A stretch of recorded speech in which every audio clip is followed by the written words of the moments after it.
On Tuesday, September 6, 1949, residents of Camden, New Jersey woke up to what seemed like any normal day. The small Kramer Hill neighborhood was peaceful and quiet. World War II had ended just 4 years ago, but many Americans still felt the pain of war. Veterans came home changed. Many suffered in silence from what we now call PTSD. One veteran named Howard Unruh was different. At 28 years old, he looked normal on the outside. But inside, the war was still going on. Howard never really left the battlefield. He came home filled with anger and fear. This quiet man would soon shock America and become the country's first mass killer. "You shall keep my laws and walk in them. I am the Lord your God," Howard read from his Bible. "Hey Mom, I brought your sandwich and milk," his mother said, walking into the room. "What are you reading?" she asked. "Leviticus 18, Howard replied. Howard's mother didn't know what was coming. She saw her son as a quiet, religious boy who loved reading the Bible. Howard Unruh was born in Camden, New Jersey on January 21, 1921. His parents Samuel and Frida divorced when he was young. Howard and his brother James lived with their single mother. Without a father, Howard became very close to his mom. They went to church together regularly. The Unruh family was deeply religious. Howard loved reading the Bible and spent hours studying scripture. When he wasn't reading, he built model trains and collected stamps. His classmates called him Howie and thought he was shy but friendly. In his 1939 high school yearbook, Howard was described as quiet but well-liked. Some kids teased him for being a mama's boy because he was so close to his mother. But Howard was not a normal child. As a baby, he couldn't walk or talk until he was 16 months old. He took much longer to learn basic skills than other kids. He also had sudden mood changes, going from happy to angry for no clear reason. As a teenager, Howard developed strange feelings toward his mother that he knew were wrong. He also became jealous when his mother showed love to his younger brother James. When World War II started, millions of young American men joined the military. Howard enlisted in the Army in October 1942. After basic training, he joined the 342nd Armored Field Artillery as a machine gunner. His unit didn't go to Europe until late 1944. The Germans launched a huge attack called the Battle of the Bulge. Howard's unit was rushed into this brutal winter battle. Howard proved to be an excellent soldier. He followed orders perfectly and was a skilled marksman who rarely missed his targets. However, his fellow soldiers noticed something disturbing about Howard. During combat, Howard kept a detailed journal. But this wasn't a normal war diary. Howard recorded every person he killed, including the date, time, location, and method. He wrote graphic descriptions of the dead bodies. While other soldiers saw killing as a necessary part of war, Howard seemed to enjoy it. "What the hell is this?" one soldier said after reading Howard's journal. The battle-hardened men were shocked by what they found. Howard had created a catalog of death that showed his fascination with killing. The war in Europe ended on May 9, 1945. Howard received an honorable discharge and a Good Conduct Medal. He had served his country well, but he came home a different person. Like many veterans, Howard struggled to adjust to civilian life. He couldn't keep a job and dropped out of pharmacy school after one semester. At 28, he was unemployed and living with his mother in her small apartment. She worked at a soap factory to support them. Howard spent his days wandering around town and going to church multiple times per day. He turned the basement into a shooting range to practice his marksmanship. He was becoming more angry and paranoid, convinced that his neighbors were plotting against him. Howard began to hate several people in his neighborhood. He kept a list of everyone who had wronged him, just like his wartime kill list. Most of these were minor disagreements that normal people would forget. His biggest enemies were Maurice and Rose Cohen, who owned the local pharmacy and rented an apartment to Howard's mother. Howard got angry when they asked him to turn down his loud music. He also didn't like that they complained when he walked through their backyard.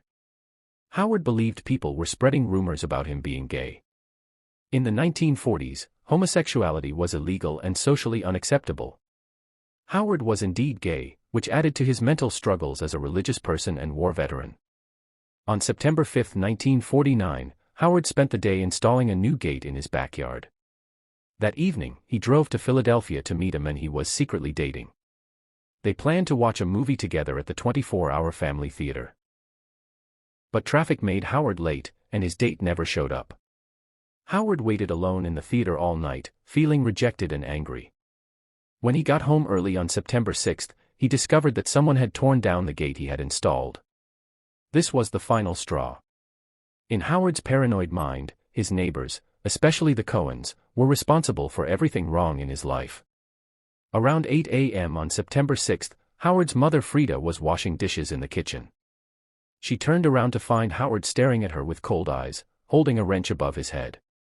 She was terrified, frozen in place. But Howard couldn't bring himself to hurt his mother. Seeing her chance to escape, Frida ran to a neighbor's house. As she explained what happened, they heard gunshots. Frida fainted, knowing what was happening outside. Howard armed himself with a German Luger pistol, extra ammunition, and tear gas. In his twisted mind, his unarmed neighbors were enemy soldiers, and he was still fighting World War II. Howard's first target was John Pilarczyk, a 27-year-old shoe repairman. Without a word, Howard shot him in the chest, then fired another bullet into his head as he lay dying. Next, Howard entered Clark Hoover's barbershop. The 33-year-old barber was cutting the hair of 6-year-old Oris Smith while the boy's mother watched. When Howard raised his gun, Clark tried to protect the child by putting his body in front of the bullet. But Howard shot the boy in the head first, then killed Clark. Both died as Mrs. Smith screamed in horror. Howard calmly walked outside and shot at anyone he saw, including people behind windows. He reloaded his weapon and headed for the Cohens' pharmacy, his main target.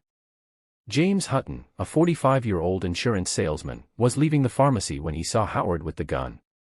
Howard politely asked him to step aside, but the frightened man couldn't move. Howard shot him dead and stepped over his body. Inside the pharmacy, Howard chased Maurice and Rose Cohen upstairs to their apartment. Rose pushed her 12-year-old son Charles into a closet, then hid in another closet herself. Howard found Rose and shot her multiple times at close range. He then killed Maurice and the grandmother, Minnie, who was trying to call police.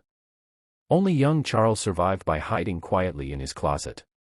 Back on the street, Howard shot at cars stopped at a red light, killing 4 more people: 24-year-old war veteran Alvin Day, 37-year-old Helen Wilson, her 68-year-old mother Emma Matlack, and Helen's 9-year-old son John. At the tailor shop, Howard found 28-year-old Helga Taylor, who begged on her knees for her life. He killed her anyway. Seeing movement in an upstairs window, Howard fired one shot that killed 2-year-old Thomas Hamilton. After wounding 1 more mother and child, Howard returned to his apartment. In just 20 minutes, he had murdered 13 people and wounded 3 others. As police surrounded Howard's apartment, a newspaper reporter named Philip Buxton found Howard's phone number and called him during the shootout. "Hello, is this Howard?" Buxton asked. "Yes," Howard replied calmly. "How many have you killed?" "I don't know. I haven't counted them yet, but it looks like a pretty good score." "Why are you killing people?" "I don't know. I can't answer that yet. I'm too busy. I'll have to talk to you later. Some friends are coming to get me." The friends Howard mentioned were the police officers firing tear gas into his apartment. About 50 police officers engaged in a chaotic gunfight with Howard, who was barricaded in his apartment. This was America's first mass shooting, and police had no experience dealing with such violence. Finally, officers climbed onto the roof and threw tear gas grenades into Howard's apartment. Blinded and choking, Howard surrendered. As police handcuffed him, an angry crowd demanded his execution. When an officer asked what was wrong with him, Howard calmly replied, "I am no psycho. I have a good mind." Despite confessing to the murders, Howard never went to trial. Psychiatrists declared him mentally unfit due to paranoid schizophrenia. Instead of the electric chair, he was sent to Trenton Psychiatric Hospital for life. Many people disagreed with this decision because Howard showed no real signs of schizophrenia. He never heard voices or saw things that weren't there. Most experts believed he had a severe personality disorder but was fully aware of his actions. Howard spent the rest of his life in the psychiatric hospital. He never showed remorse for the 13 innocent people he murdered, including 4 children. Interestingly, the name Unruh comes from a German word meaning restless or troubled, which perfectly described Howard's nature.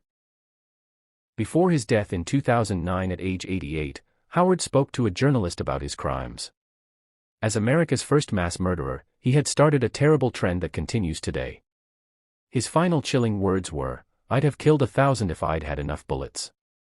This horrific story shows how America failed to understand and treat mental health problems in veterans returning from World War II. Soldiers with PTSD were seen as weak and told to get over it. Howard Unruh's case was a wake-up call about the need for better mental health care for veterans and early intervention for people showing signs of violence. Unfortunately, mass shootings have become tragically common in America.